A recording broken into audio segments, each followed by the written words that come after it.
Welcome to the Aaron Harber Show. This is part 2 of our special 2-part series with Nicole Carroll, the editor-in-chief of USA Today. Again, Nicole, thanks so much for joining me. Yes, thanks for having me. Oh, it's great.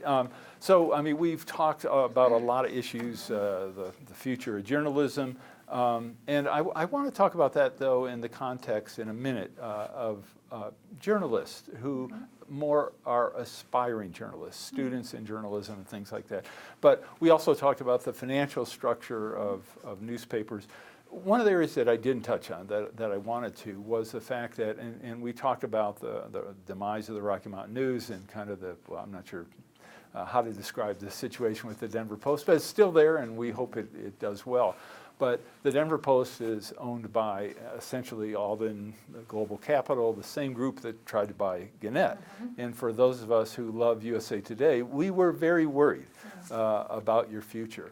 How do newspapers who are so vulnerable today financially fend off, I mean, you were able to do that, but fend off those types of efforts where you have hedge funds or companies that come in, acquire a property, and kind of bleed it to death, and then the community's at a total loss? Is there any way we can counter those types of strategies and save local newspapers? Well, in our case, our board put together a plan that shows a healthy growth in our business. Our shareholders agreed and voted overwhelmingly to not take the offer from Alden Capital. We were obviously very happy about that, given the track record they have and how they treat journalism in some of their newsrooms. I was really proud of that moment because it really showed our board and our shareholders and our public really understood what was at stake. Local journalism was at stake and the quality of that journalism. And unanimously, well, not unanimously, but overwhelmingly, they rejected it. And to me, that was a really proud moment for us and for the country. Well, those of us who are fans of the newspaper were very happy, if not ecstatic. You talked about in part 1, you talked about your 109 partners, Yes. And how you're able to draw an extraordinary range of resources.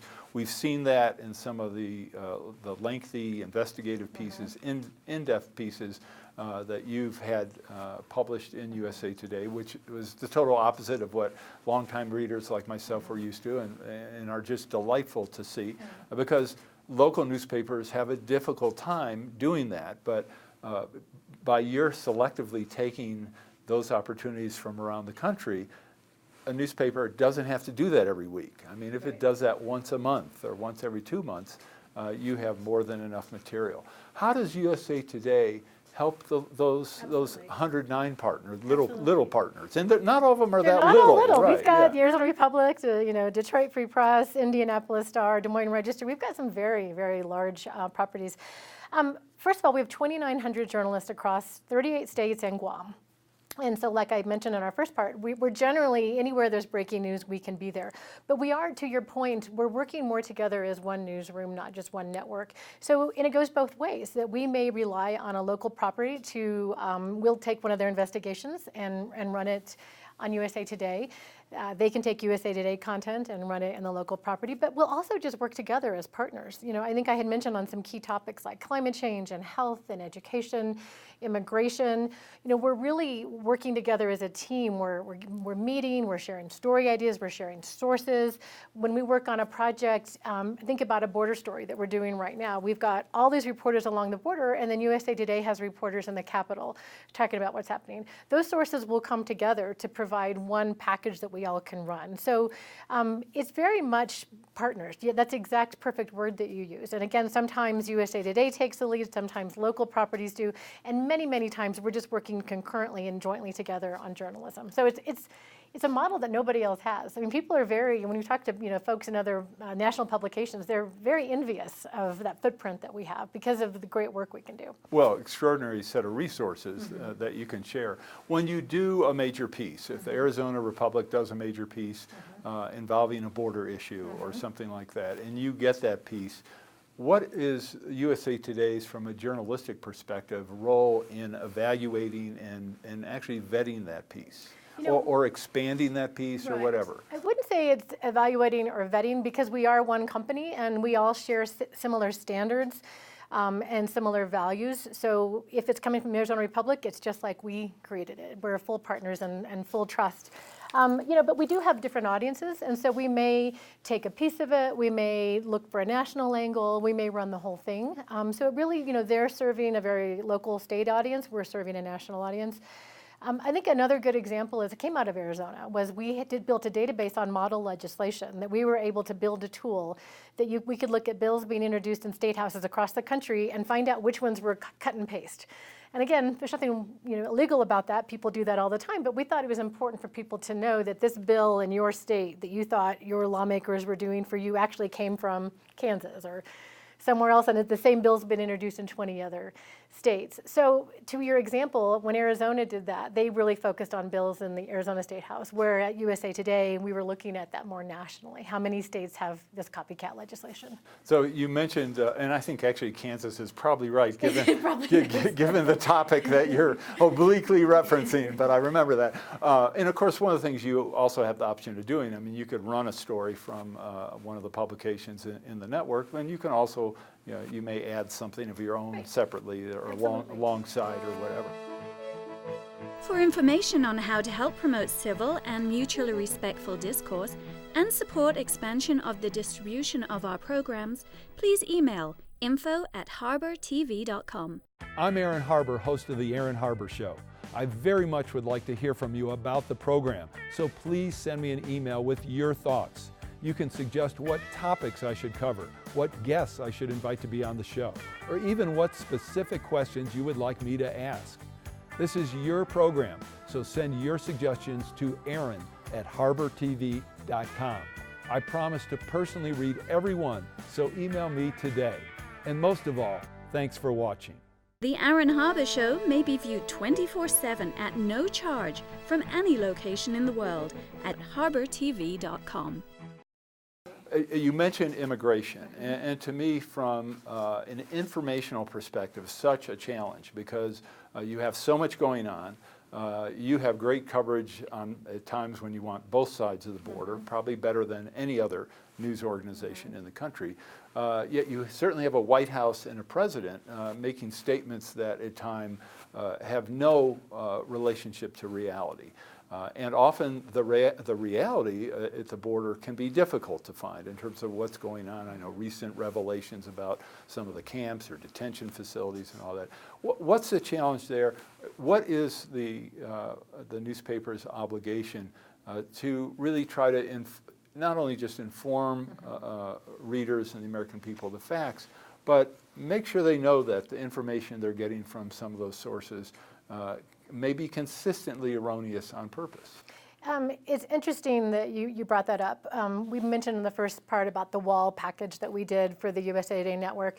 We knew that people would question, is this real or is this real? Because there are so many different narratives out there. So what a polite way to put it.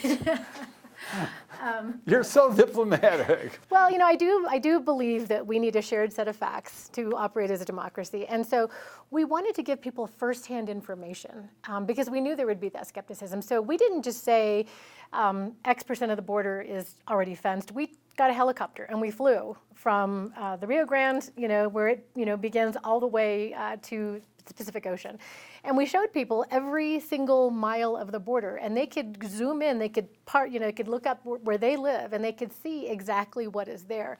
And we did that very purposefully. So it's almost like don't take our word for it. We'd like you to, because we put a lot of effort into making it fair and factual. But take a look and do some original research. When we did that story, I did a podcast with all the reporters because, again, I wanted them, to your question about how do we build trust, I think once you get to know somebody, when you see that they're human, when you see the links they went to get the story, you tend to believe them more. So I did a podcast with every reporter and said, take me through how you did that. Who did you interview? What were you surprised by? Tell me the links you went to verify this. So, when we can't do that for every single story, but when we do have something so important as immigration, and our goal when we did the Wall Project was to educate America. That was our goal because we knew there was a lot of misinformation out there. We do go to those links to provide original material to let readers and viewers, see for themselves. So two questions. One is, of course, how many people actually make the effort to dig, that extra bit deeper, or to listen to the podcast. I'd be really interested on your take on what kind of effect did you ultimately have, and in that context, I mean, I think one of the most fascinating aspects of anyone who really does make an effort to find out what's going on is the perspectives of property owners and of people along the wall, on either side of the wall, or in places where certainly this president would like to extend or add wall. And I think that's something that most Americans really don't know and really don't appreciate, that so many people in those circumstances, they don't want to see more wall built. So I'd be interested in those two issues. Yeah, so the first part on how many people took advantage, more than you would think. We also did everything we could to spread the information beyond our platform. So we put all of our videos on Facebook Watch, millions and millions of views. I have to go look right now, but really extraordinary number of views. We put everything on YouTube. When we launched this, we sent out letters. We built a database of every stakeholder, so border mayors, border sheriffs, religious groups, lawmakers, governors, police chiefs, across all the border states, and we sent them, I think it was about 3 different emails, and we encouraged them, again, not telling them what to think or how to think, but here's all the information we've collected for you, and as a decision maker in these border states, we want to make sure you have this. So probably not as much as you or I would like people to, but more than you would think took advantage of that. And the second part on the property owners, we're really proud of some of the investigative journalism we did, because the biggest unfenced part of the border is Texas, by far, because there's been wall built where it's easy to build. So when you look across Arizona or New Mexico, where it's a nice straight flat land, the federal government already owned, there's a lot of wall there. Texas is pretty much wide open because, as we learned, we pulled the property records for every parcel next to where a border wall would go. And we found out in order to build a wall in Texas, you would have to disrupt about 5,000 parcels of private property. And in the past, when the government has tried to build that wall in Texas, there have been lawsuits. There have been eminent domain. There have been property owners fighting back. Some of those lawsuits are still going on, back from the 2008 Secure Fence Act. So you may, again, we're not putting a position on it. We're just saying if you want to build a wall in Texas, there's 5,000 property owners who you're going to have to work with. And some of those property owners from the last time are still in litigation. So those are important facts that get beyond we're going to build a wall through Texas. It's like, you can, but there's going to be some effort involved, and the American people need to know what that looks like. Right. Plus, if you look at interviews of those people who are protesting, who don't want to see a wall built, this is not a group of Democratic leftist extremists saying, don't build the wall here. Yeah, I mean, we had people on both. We had people saying different things. Some said don't build a wall. Some say do. But the bottom line is there's 5,000 pieces of private property you're going to have to deal with. So I want to jump to, I know we don't have a lot of time, so I want to jump to another topic, and that is the special counsel's investigation, and the fact that Robert Mueller came out with a report. That report, when he actually spoke, which is I think about the only time that he did, I mean, his emphasis at the beginning and the end of his press conference, if you can call it that, statement basically, because he did not take questions, was essentially a message to the American people that that it's clear Russia had interfered severely in the election, that all Americans, regardless of political affiliation, need to take heed of this and need to take action. Of course, the coverage mainly was about what was in between those bookends. I'd be interested in your perspective on how the special counsel's report was covered, what you think the American people understand, what the challenge is of a 442-page report or whatever it is as a journalist and as a publication that obviously can't dedicate hundreds of pages to something like that. So I'd really be interested. I can speak for what we did, and we took the salient points out of the report. Of course, it's a lot of pages, and really tried to break it down for people that these are the pieces. If you can't read all 400 and some odd pages, these are the pieces you really need to pay attention to. We took his statement / press conference against what the Attorney General had said, and we showed visually where they differed. Again, we talked about USA Today and our goal of being clear and expert but not elitist. And so those are the types of things you can do that people are overwhelmed. They don't have time to read 400 plus pages of something. So we have to do whatever we can to bring them the most important information in digestible ways that give them the facts that they need when they need it. On the Russia thing, it was really interesting when we got a hold of I forget how many, several hundred, maybe more than 1,000 Facebook ads, I can't remember the exact number. We pulled together a team of reporters to go and analyze them. And so, because again, people were not going to be able to go through hundreds and hundreds of Facebook ads to see what in the heck were the Russians trying to do. So we were able to break it down and say this many % were on racial issues and this many % were on gun control. So again, I believe our job in a busy country with lots of noise is to break through with clarity and ease of use and truth. I say that all the time. Our mission is to spread truth. For information on how to help promote civil and mutually respectful discourse and support expansion of the distribution of our programs, please email info@harbertv.com. Safely stop fires around your home. Introducing the Fire Ice XT 20-ounce aerosol canister. Fire Ice XT is an eco-friendly water-based fire suppressant gel. Unlike a traditional fire extinguisher, Fire Ice XT is a highly effective, non-toxic firefighting agent that is easy and safe to use around your home, family, and pets. Available at Amazon.com or call 800-924-4874. The Aaron Harber Show may be viewed 24/7 at no charge from any location in the world at harbertv.com. So in your effort to present the facts, how is that impacted by the reality that so much of the country is divided, and as a function of that division, each side or each group, as it were, has a particular way of viewing facts in a perspective that may not make what you think is a fact a fact. How do you deal with that kind of challenge where, whether it be on the right or left, you're not necessarily dealing with millions of people who are saying, hey, what really happened here? Right. We have a lot of conversations about that we want to make sure that when we're representing these are salient facts or these are the points you need to do, we are listening to all of America, that it's not just what this camp thinks is important or this camp.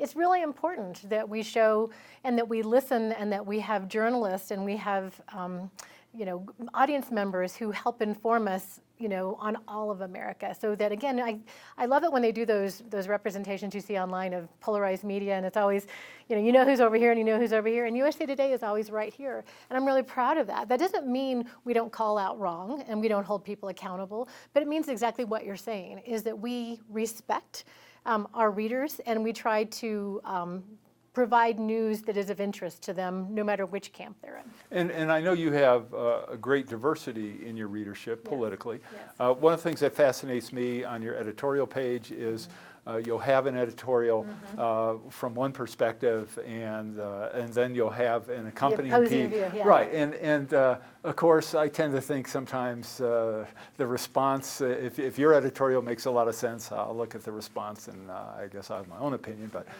what kind of feedback do you get from that approach? And then you often have another column, a contributor column.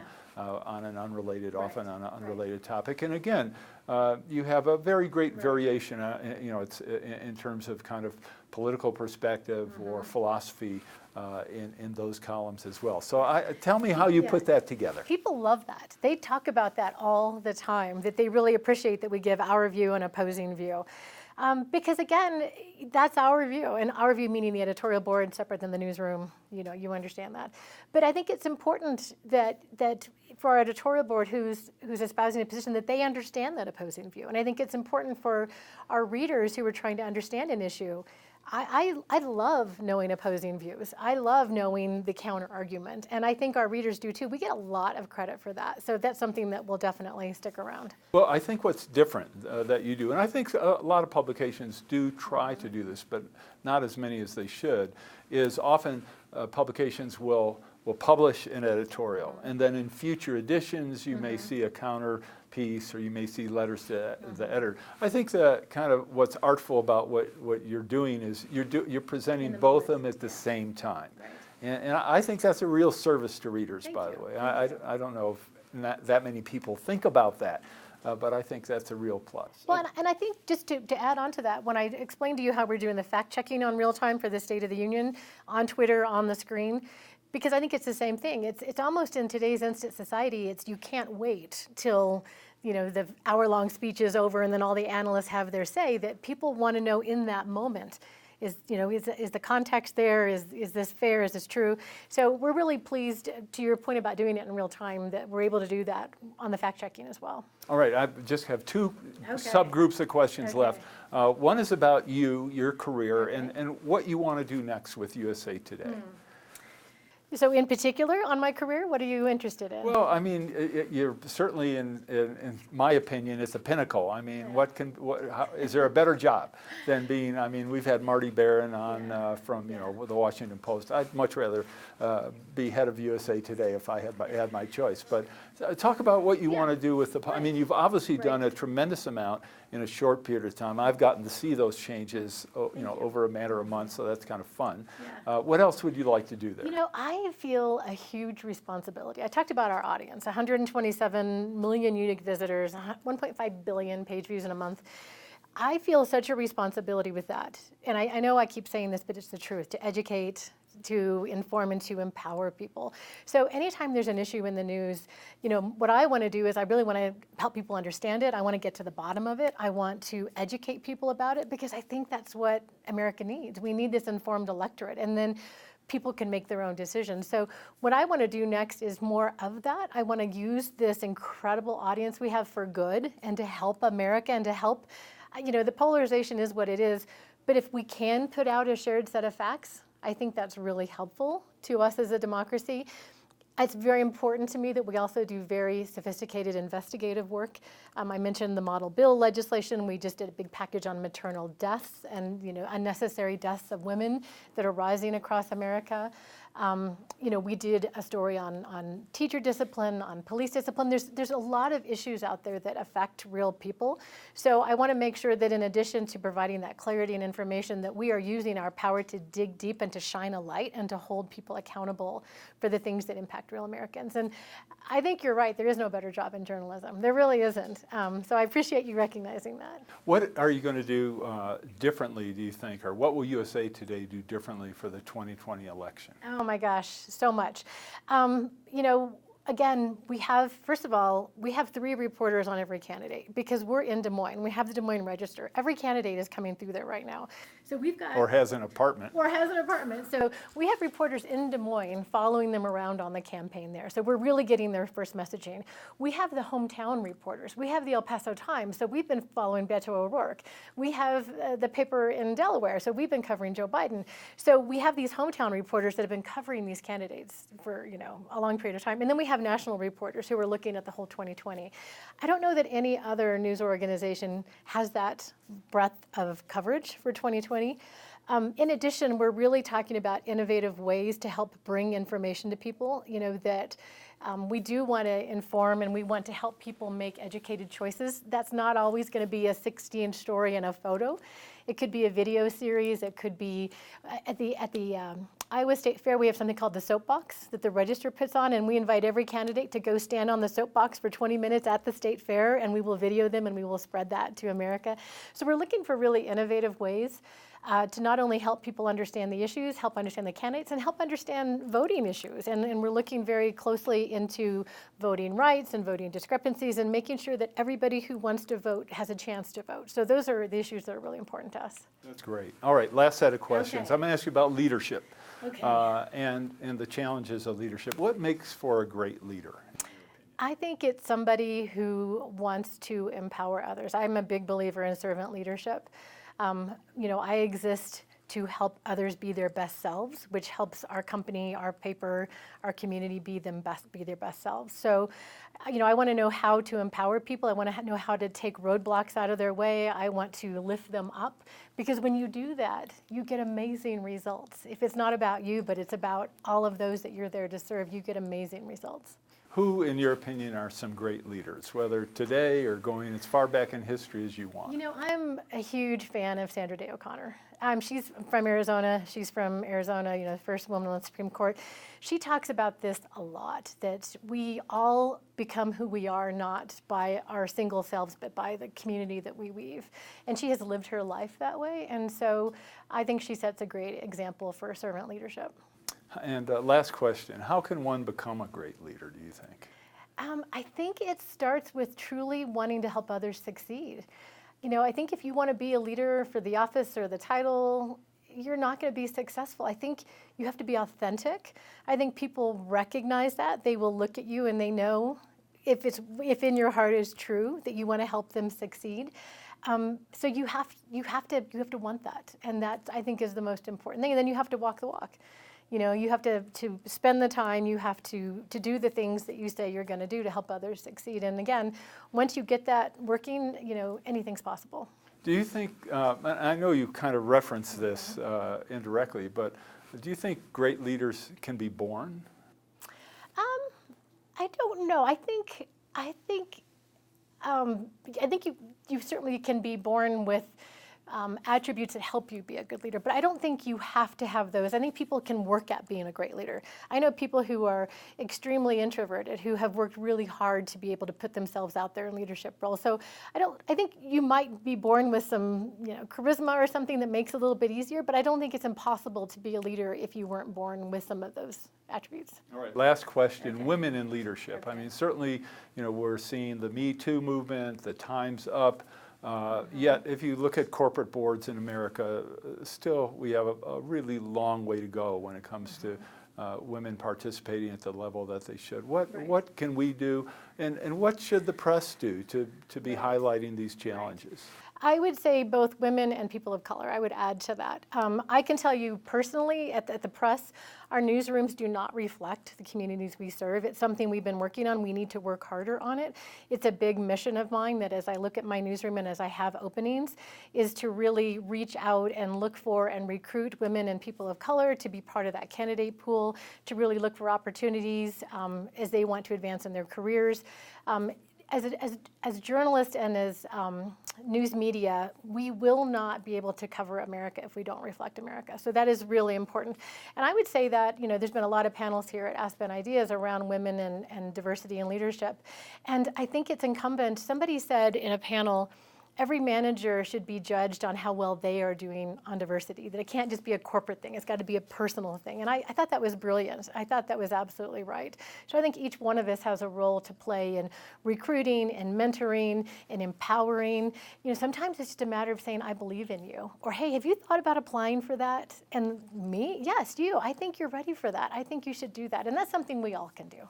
So, and finally, for students looking to go into a journalistic or a career in journalism, I mean, a lot of journalism programs are falling by the wayside. What's your take on that, and what's your advice to them? Be curious. You have to be curious as a journalist. Get the basics right. It's great you can do video. It's great you can do coding. That's fantastic, and we need that. But we also need you to understand facts. We need you to understand fairness and balance and ethics. So get the basics right, and then go experiment. Lead the way. I keep telling when I meet with students, I'm like, we can't wait for you to join the newsroom because we want to learn from you and we want to see how you approach the news and how you approach your audiences. So, I tell people all the time when they're new in newsrooms, we just had our interns come in and I said, you're hired for you. Please speak up. Please say, why are you doing it this way? Please say, I have an idea. We want to learn from you as well. All right. Nicole, thank you so much. Thank you so much. That was Nicole Carroll. This is the end of part 2 of our special 2-part series with the editor-in-chief of USA Today. Make sure you watch part 1. I'm Aaron Harber. Thanks for watching.